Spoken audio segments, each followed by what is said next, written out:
¡Viva Quito!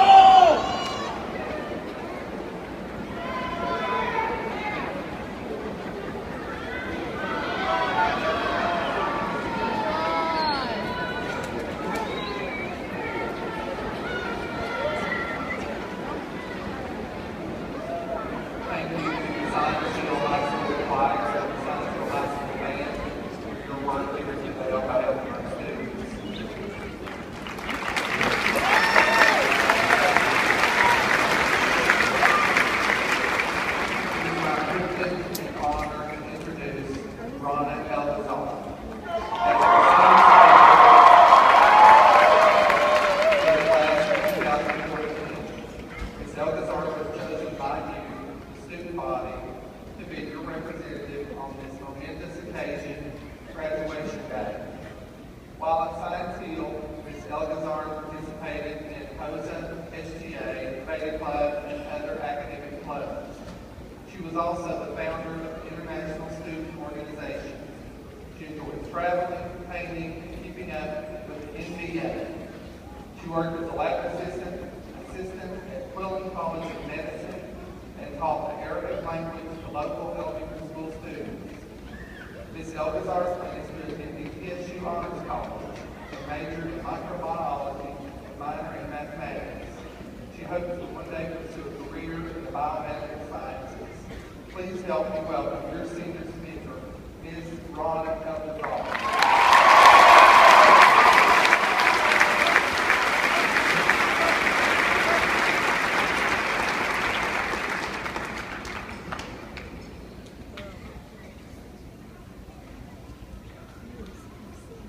Sorry, before we begin, I'd like to capture a selfie with my senior class.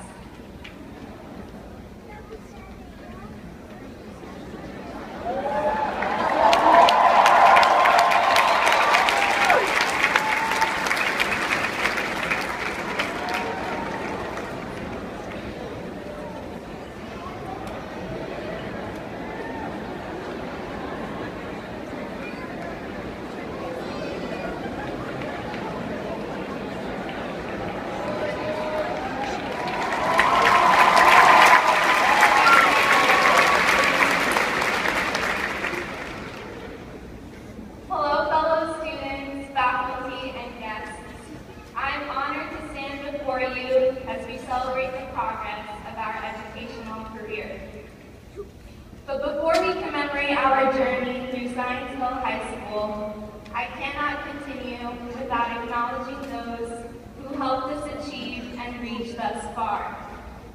Those who were there in times of celebrations and frustrations.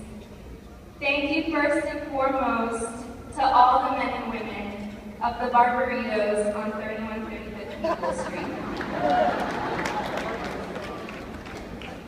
Next, we cannot forget our family, friends, and teachers who believed in us when we didn't believe in ourselves.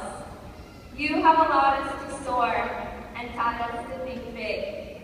And although I don't have time to mention you each by name, please know that today, our success is your success, and I hope we've made you proud. 4 years ago, we rolled up to Science Hill in our parents' minivans, or better yet, on the school bus. We were concerned mainly with taking the frizz in our hair, getting through gym, and becoming the next big thing on Twitter. Life was simple. Then we became sophomores, transitioning to the actual Science Hill campus, convinced that we were suddenly cooler than our successors, but quickly humbled by the presence of far better looking and smarter upperclassmen. It wouldn't be long, however, before we became the envy of the underclassmen. Junior year was quickly upon us, a time of reality, and for many, thanks to trade, new challenges. In no time, we had overtaken senior party and inched closer to this long-awaited day. Senior year itself has become the pretext and justification for just about everything we've done these last few months. A few quotable moments and highlights from this year's accomplishments have been expressed as such. I quote, "I was going to study for the AP exams, but then I remembered graduation was in 10 days, so instead, I conquered the triple ball Nelson at Mid-City, hashtag senior year." Or finally finished reading The Ones of Future King, hashtag Spark Notes, hashtag senior year. And finally, mastered the art of circumnavigating the attendance policy, hashtag senior year. But really, for the most part, we worked hard these last few years and transformed ourselves from awkward little freshmen to college-bound adults. Now, I believe no one sums up our transformation here better than rapper and philosopher Lil Wayne. And I know I probably shouldn't be quoting Lil Wayne in a graduation speech, but senior year, so here goes. In his song, "The Sky's the Limit," he sings, "I'm probably in the sky, flying with the fishes, or maybe in the ocean, swimming with the pigeons." Now allow me to explain why this makes perfect sense. Basically, for the last 4 years, we were pigeons, swimming in the ocean that was Science Hill High School.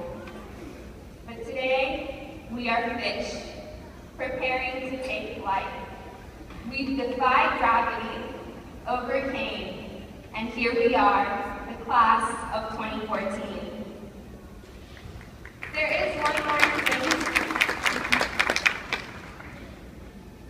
one more thing I distinctly remember from freshman year. Many of you may still remember the great Mr. Estep, who had returned to Science Hill after retiring for about the 49th time or so, to teach yet another semester of world geography. One day, he shared with us a short quote by Henry Joy. He told us, "No matter what your lot in life, build something on it." We, the 500 soon-to-be graduates of Science Hill High School, each have a story and a history. For me, 10 years ago, it was uncertain whether I would have a lot to build on in this country. As many of you may already know, 10 years ago, my parents embarked on a journey from the far deserts of Egypt to begin a new life in a land called America. Within a month of arrival, I was enrolled in the U.S. public education system, and I knew 2 things: my lunch number and how to ask for the restroom, which is all you need, really.